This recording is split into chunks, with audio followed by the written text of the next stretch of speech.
pessoas comuns deixam pegadas. As especiais deixam palavras.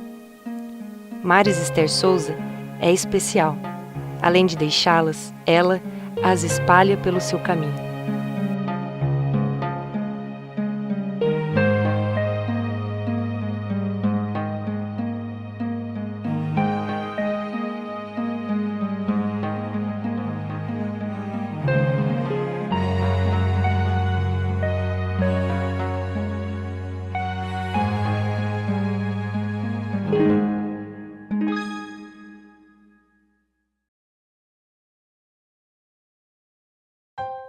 Eu hoje não tinha nada, mas dei o melhor de mim para alguém.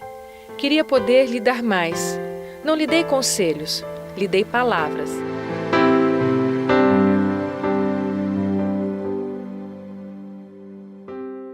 Tudo em minha vida é história. Assim, tem muita coisa que eu já passei, que eu passo, assim, de alegrias, de conquista.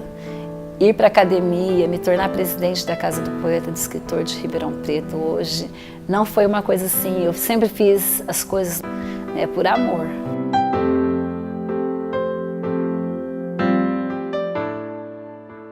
Sentimentos bons nunca faltaram na vida da professora Maris Esther, em especial, o amor.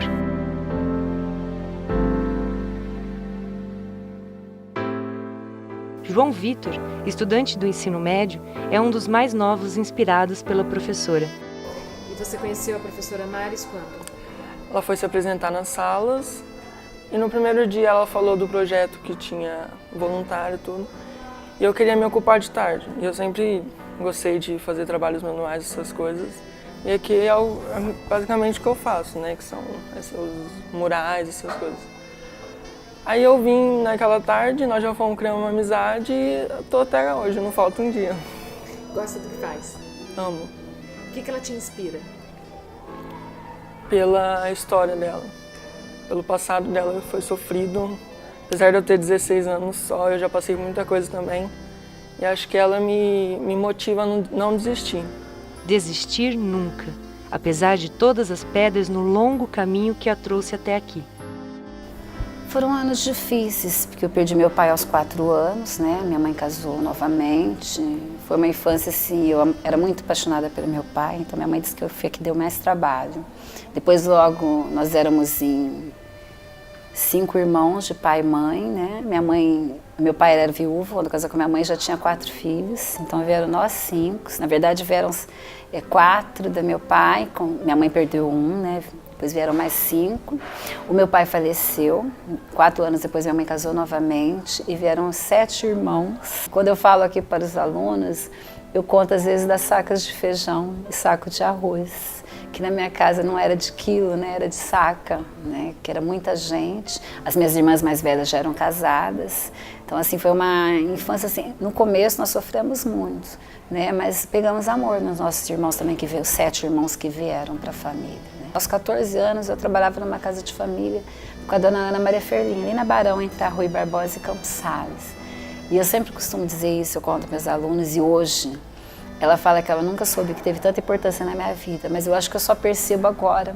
Porque a Ana Maria Ferlin, ela me chamava, teve um momento na vida, no último ano do fundamental, que aquele ano dei muito trabalho, eu nunca dei trabalho na escola, mas aquele ano, e as professoras foram conversar com ela, porque eu trabalhava na casa dela, e ela falou, essas minhas filhas me dão trabalho, e sabe, essas minhas filhas ficou na minha vida.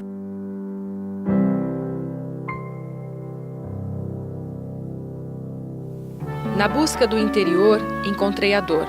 Ao lado da dor, o amor. Ao lado do amor, a alegria. Ao lado da alegria momentânea, o medo. Ao lado do medo, uma fase confusa. Uma fase atrás da outra, e quase tudo pode ser percebido em seu primeiro livro. Eu tinha uma patroa na rua da minha casa, a Tânia, que ela falava, Maris, vamos estudar comigo, vamos fazer o supletivo. E eu tinha parado com 14 anos, né? Tinham se passado 17 anos que eu tinha parado de estudar. E tinha uma nora de uma moça que eu também trabalhava, no Procópio, ela falava, Maris, vamos estudar. E por fim, né, quando o doutor falou, volte a estudar, eu resolvi fazer o supletivo. E no supletivo foi muito lindo, porque eu estudei na Dom Romeu Albert, no Sampaio, e a professora deu uma frase, né, e nós tínhamos que continuar a frase, professora de língua portuguesa. E aí na escola, tudo que eu escrevia, a partir daquele texto, nós estávamos no jardim quando tudo aconteceu, eu contei do dia que nós estávamos no jardim quando veio a notícia que meu pai morreu. Essa redação, contando isso, fez com que, eu costumo dizer que deve ser porque eu sou muito emotiva e devo ler com emoção. Porque quando eu acabei de ler, todo mundo levantou e aplaudiu e eu fui embora da escola chorando. Porque foi por que tem essa moça que é diarista, que escreve, que toca tanto o coração das pessoas. E isso acontecia assim sempre no que eu escrevia, né? Todo mundo se emocionava. Eu jamais vou esquecer aquela professora Eliane, lá do Dom Romeu, né? E desses textos, numa casa que eu trabalhava, eu vi no jornal um concurso na Casa da Cultura e resolvi participar. E eu não passei, mas eu fui convidada para o coquetel. E no coquetel eu comecei a conhecer as pessoas, né? E aí alguém da Casa da Cultura me recomendou o Torter. E aí o Torter me recomendou a Casa do Poeta, em 1996, onde eu estou até hoje.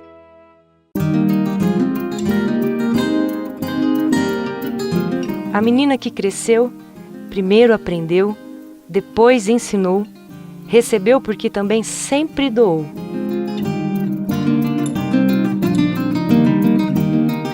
E foi mesmo assim, e de repente eu bati numa editora para ver o valor, né?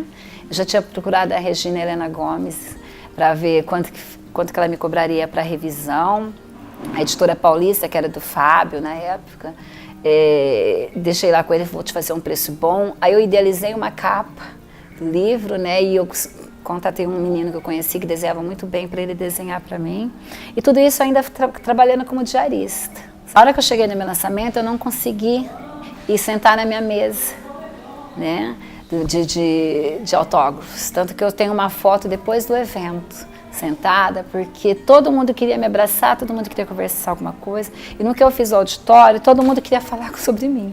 Então lá naquela época, em 2001, eu vendi 100 livros numa noite. Tudo isso foram acontecendo graças eu costumo dizer que é dedos de Deus.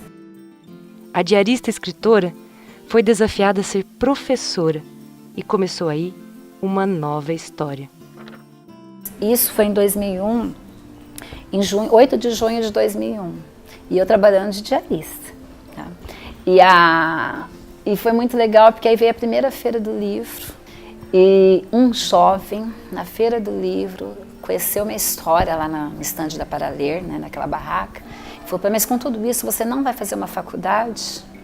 Aí eu falei para ele assim, mas eu não tenho como pagar uma faculdade.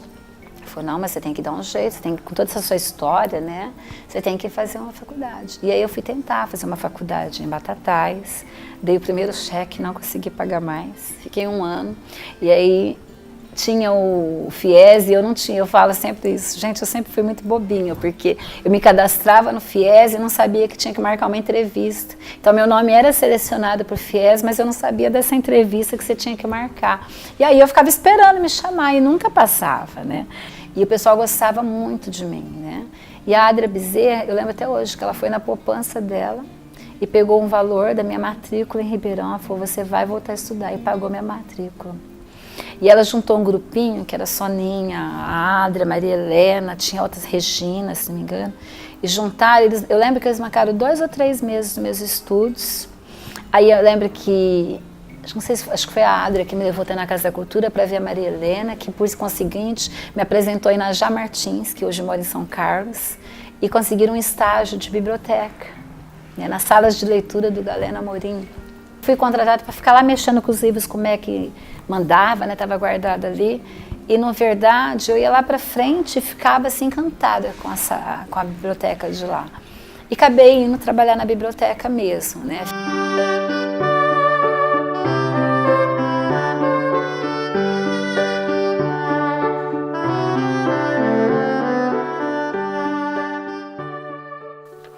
Maris estava feliz, mas trabalhar meio período não garantia a mensalidade do curso de letras.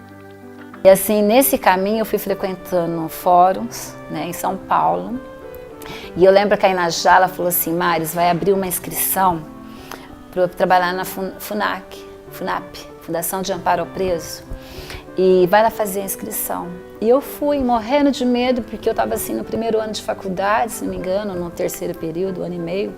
Mas eu fui, e aí conheci outras pessoas e tal. Eu fiz uma seleção, aí eu era a próxima a ser chamada. E eu sei que a outra que estava na minha frente, acho que era a Gisele, saiu e não me chamaram mais. Vou ter uma vaga aqui no presídio feminino. Porque para mim eu não servia serrana, porque não daria. Aí eu falei, você quer, filha? Mesmo com medo, eu falei assim, eu quero, né? E aí ele me contratou, né? A Fundação de Amparo ao Preso me contratou, leva um tempo para ver toda a documentação e tudo mais. E aí eu deixei definitivamente de ser a moça diarista, né? E comecei a ficar de manhã na biblioteca, né? O Alice Salomão, à tarde no presídio feminino. Dessa época, Maris guarda redações, bilhetes, cartões e muitas histórias. E no final, na minha despedida, nós fizemos todos os pratos que as meninas queriam, as alunas queriam, e levamos. E aí uma menina me deu que elas fizeram um canudo, que está guardado até hoje, e que elas falaram que que eu era um anjo, que morava com Deus e os outros anjos, mas que Deus resolveu me mandar para a terra. E os anjos ficaram muito revoltados, né, com Deus, e foram reclamar com ele. E aí Deus falou, então, cada ano, um de vocês irá acompanhá-la, né? E assim, eu guardo isso até hoje, esse canudo.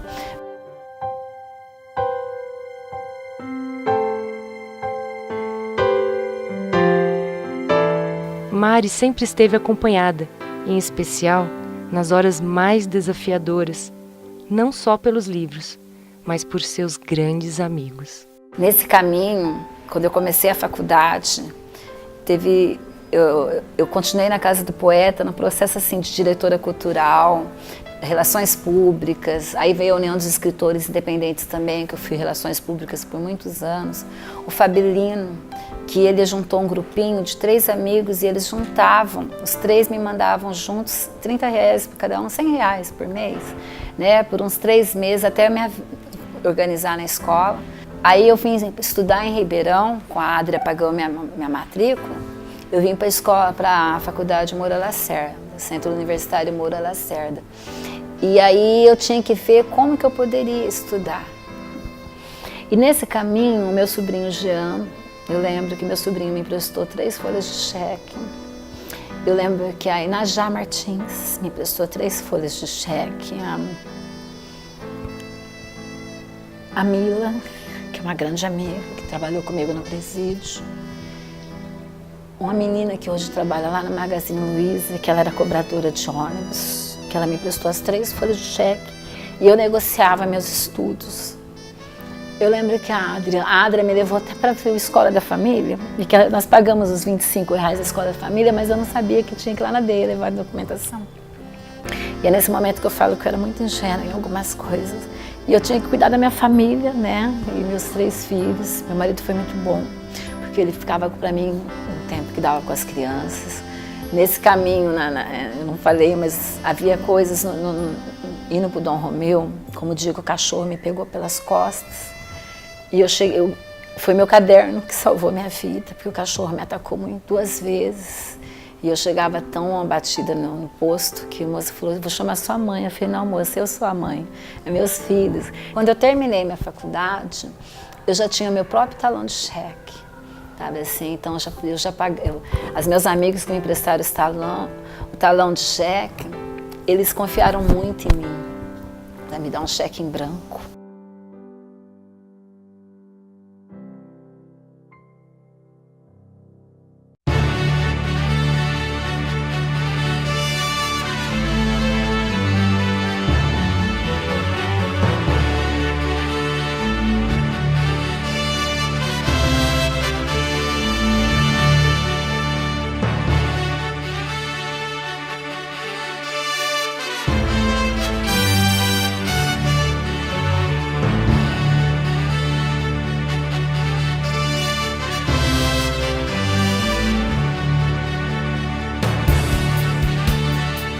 A mulher que gostava de ler sabia escrever, virou professora. Tudo que ela recebeu, devolve um pouco por dia para cada um de seus alunos. Primeiro, na Escola Diva Tarlá, agora na Orestes Lopes de Camargo. Os amigos continuam em sua vida, sempre testemunhando a importância dessa professora na vida de outras pessoas.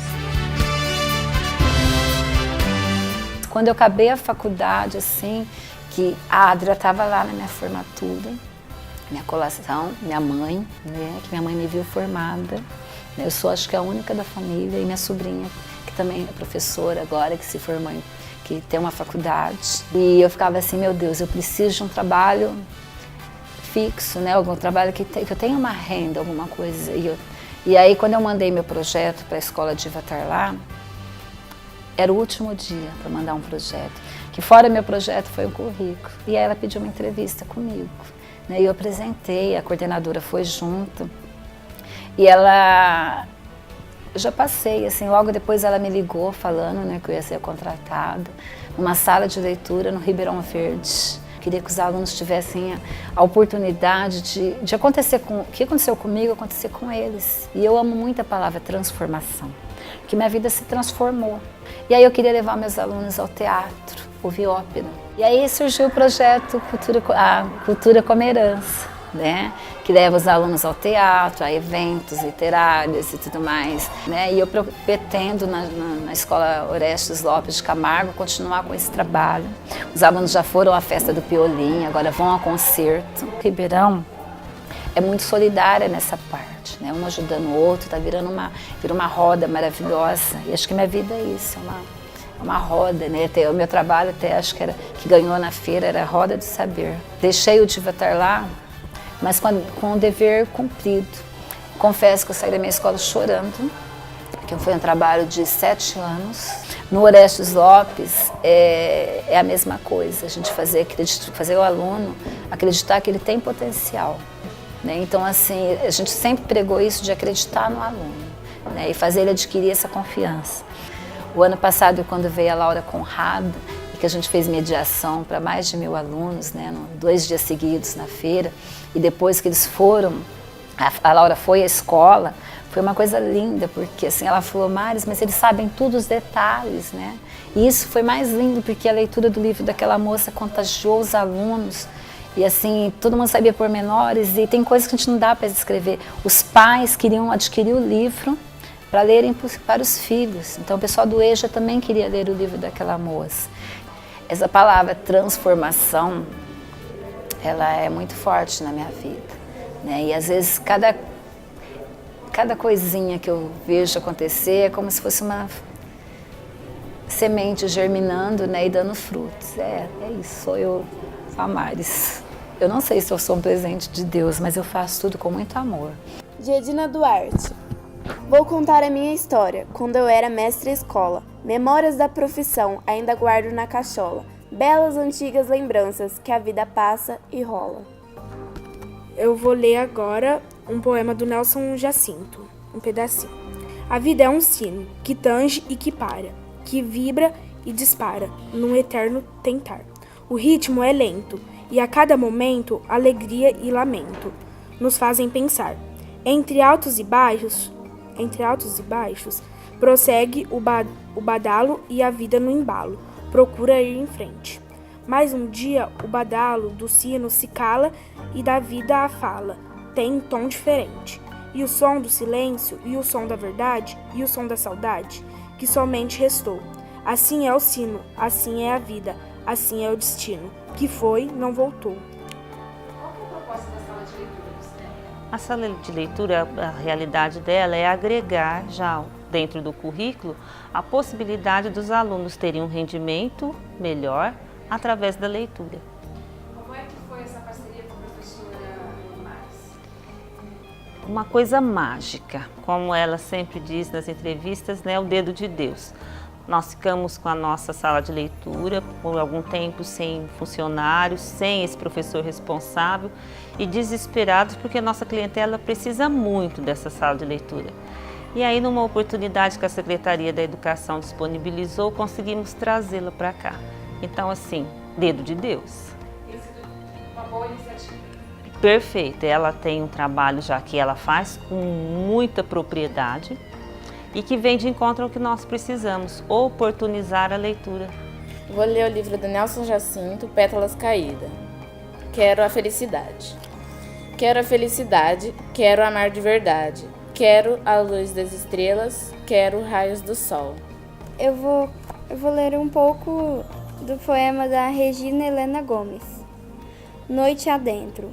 Noite adentro, o tic-tac do relógio ressoa.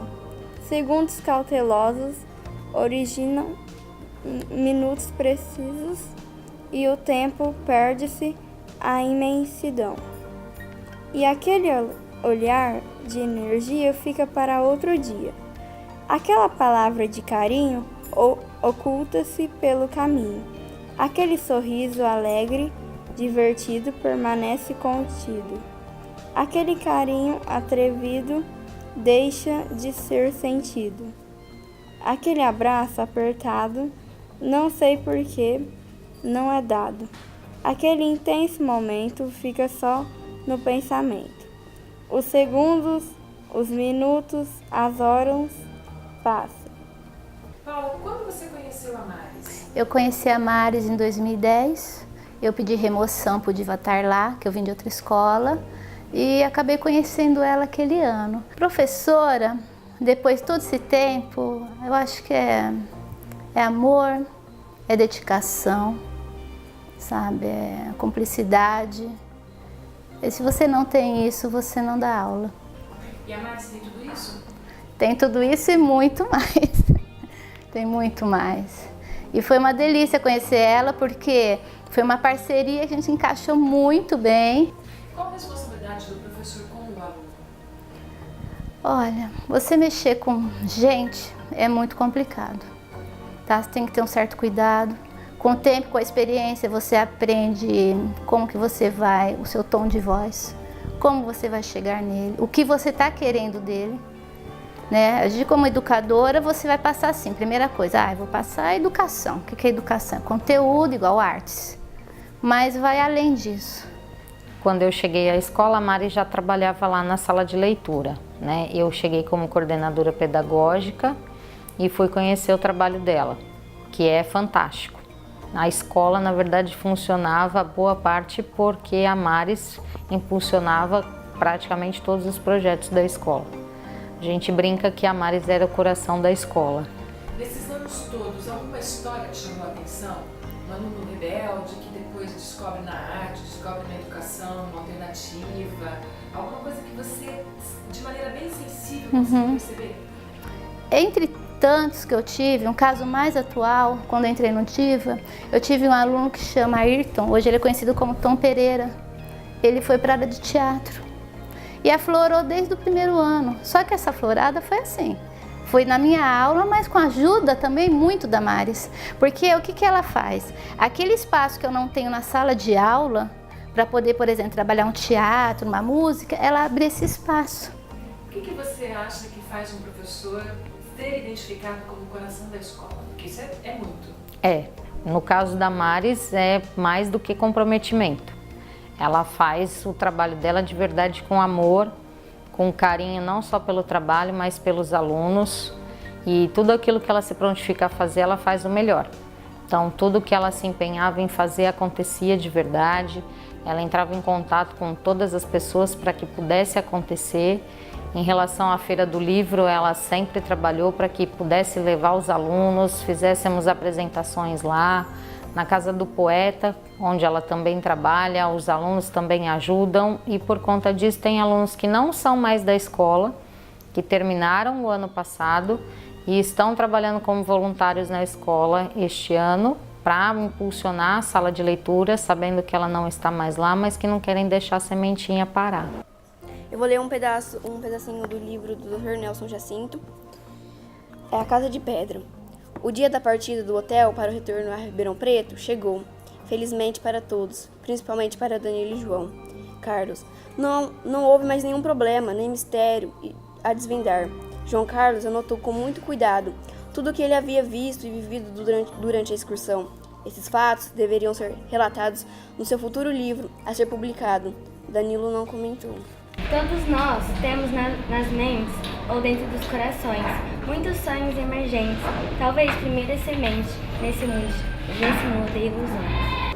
Isso significa que o que ela fez realmente repercutiu em transformação. Sim, transformação de atitude, a gente via nos alunos como um todo, transformação de comportamento, de comprometimento em relação aos estudos e até a postura. Quando ela juntava os alunos para ir ao teatro, por exemplo, não era simplesmente entregar um convite e falar assim, te espero na porta. Era uma formação em relação à vestimenta que ele deveria usar, que tipo de apresentação que ele ia assistir, ter o conhecimento de alguma coisa cultural que talvez ele não tivesse acesso por uma outra forma, né? E isso a gente via a diferença na escola como um todo. Professores como a Maris fazem a diferença. Total diferença. Além de professora, ela ainda descobria talentos. Há talentos na escola que só foram descobertos pelo trabalho dela. Vixe, conheço a Maris há uns 25 anos por aí, se não for para mais. E como é que foi esse encontro? Nós éramos voluntárias, né, num trabalho feito na penitenciária, e foi um encontro de quem estava ali fazendo alguma coisa repleta de esperança. Quando a feira resolve homenagear a Maris, ela faz bem? Muito bem, porque a Maris representa para mim milhares das mulheres brasileiras que vivem, convivem e sobrevivem numa sociedade machista, criando as suas próprias oportunidades. Olha, foi assim. Naquela ocasião eu tinha 2 crianças pequenas, porque foi há muito tempo, e ela estava procurando emprego. Ela bateu na minha porta perguntando se eu precisava de funcionária e eu gostei dela imediatamente. E eu a contratei e ela começou a trabalhar. As minhas crianças adoravam-na, adoravam-na. Ela era super dedicada, muito atenciosa, excelente pessoa, de confiança total. Podia deixar as crianças com ela, sair tranquila mesmo.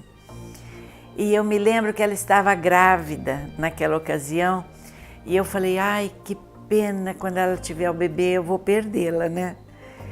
E ela, nunca esqueço, ela usava um salto alto, fininho.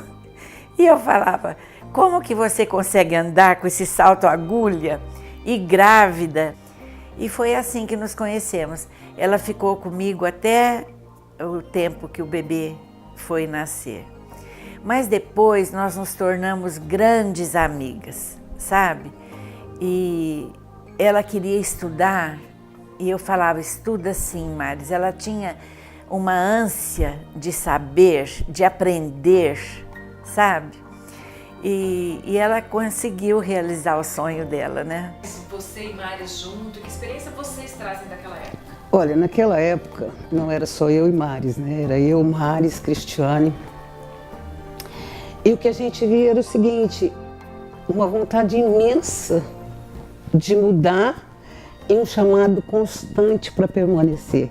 Então a briga era exatamente essa, de reformar intimamente, com cultura, com uma visão ampliada, para que se atingisse um objetivo. Claro que se a gente disser assim, olha, conseguimos 5%, mas dentro do contingente que a gente estava, esses 5% representavam muito. E o que falar para as pessoas para motivarem, para ter essa crença nas mudanças? Em primeiro lugar, manter a sua própria vontade, que foi o que a Maris fez, entendeu? A Maris foi criando oportunidade. Quantas vezes nós paramos e a gente sabia que ela estava sem almoço, sem janta, e a gente comprava picolé e ficava sentada atrás do Moura Lacerda, esperando da hora para ela entrar. Então, você faz a sua oportunidade, você luta por aquilo que você quer, você não fica enxergando só as diferenças. Formou professora e escreveu livros, né? E daí não parou mais, aí ela foi para a presidência da Casa do Poeta. ela tem esse lado positivo. Ela sempre acredita em tudo que faz. Acredita num Brasil melhor, sabe? Ela tem sim esse lado. Nossa, mas eu fiquei tão contente quando me chamou, porque ela também é especial para mim, porque ela foi uma das minhas colaboradoras, assim, inesquecível, sabe? Eu fiquei muito contente. Porque a Maris é, antes de tudo, uma pessoa com muita fé e despojada. Ela vai. Ela consegue enfrentar as discriminações, o preconceito. Ela vai à luta atrás do objetivo que ela traçou para ela. Que eu a amo demais e que ela está sempre no meu coração. E a grande vantagem de ter uma pessoa como essa em uma sala de aula? Em uma sala de aula. Eu vou te contar um pequeno detalhe. Durante 12 meses, a Maris deu aula e ela chamava por um nome e nunca obteve resposta. No dia que ela foi entrar em férias, o aluno procurou. Ele nunca perdeu uma aula, mas ele não podia se identificar porque ele pertencia a um segmento social. E a contribuição foi que, de repente, hoje ele está aí lutando de forma diferenciada. Se a gente pudesse brincar de imaginar, o que significaria a gente ter muitas Maris em muitas escolas? Uma mudança radical dessa vergonha que a gente vive hoje. Esse é o caminho? Esse é o caminho.